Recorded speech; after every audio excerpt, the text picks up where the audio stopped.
You're a cloud service provider and you want to do work for the federal government.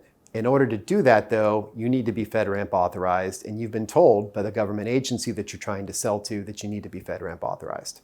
In this short video, we're going to walk you through what the process is, what the journey is to get to the point where you have that authorization, you've been approved, and you can go and sell work to your federal agency customers.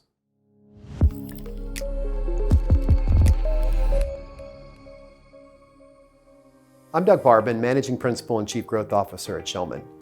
At Shellman, we've had the privilege of working in the FedRAMP program since its inception almost 10 years ago as one of the early FedRAMP third-party assessment organizations, or as they call them, 3PAOs.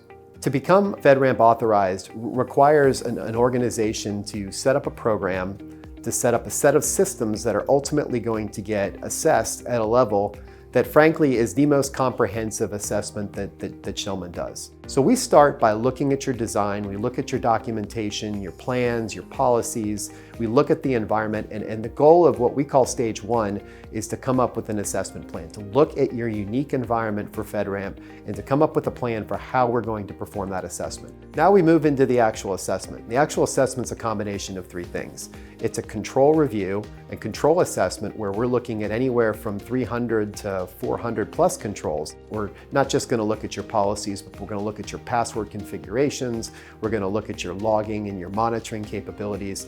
And then on the technical side, we're going to look at your scans. We're going to look at your vulnerability scans to see that your systems have been patched and secured in a manner that would limit the impact of a potential attacker. And then we're going to take the next step, which is penetration testing, which is a very robust test of your application, your infrastructure. So all of that information from the penetration test to the scan to the control testing all gets amalgamated into what eventually becomes a security assessment report. And that's going to be a detailed set of our findings, results, anything that you potentially corrected during the assessment. That is one thing that's unique to FedRAMP, is it does give you a reasonable allowance to be able to fix issues that come up during the assessment, and those are logged and reported on the report as well. The other thing that it has at the end of the report is a net set of findings or residual risks. FedRAMP is one of those assessments where you're not looking to get 100%.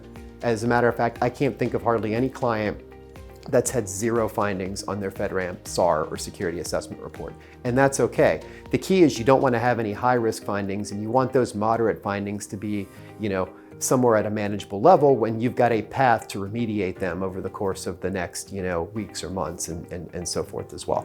So that's the process where it ultimately brings us to a point where we've issued this report. That report's going to get shared with your government agency sponsor, and it's going to get shared with the FedRAMP PMO. And most importantly, we're going to be there with you along the way for the meetings, to do the briefings with these agencies, to do the briefings with the FedRAMP PMO, that ultimately, once you've cleared those particular hurdles, once the assessment's been completed and all of that information's been provided, that's what ultimately gets you to the approval process and the authorization and in being listed in that FedRAMP marketplace as a FedRAMP authorized provider. And that's what's key from your perspective.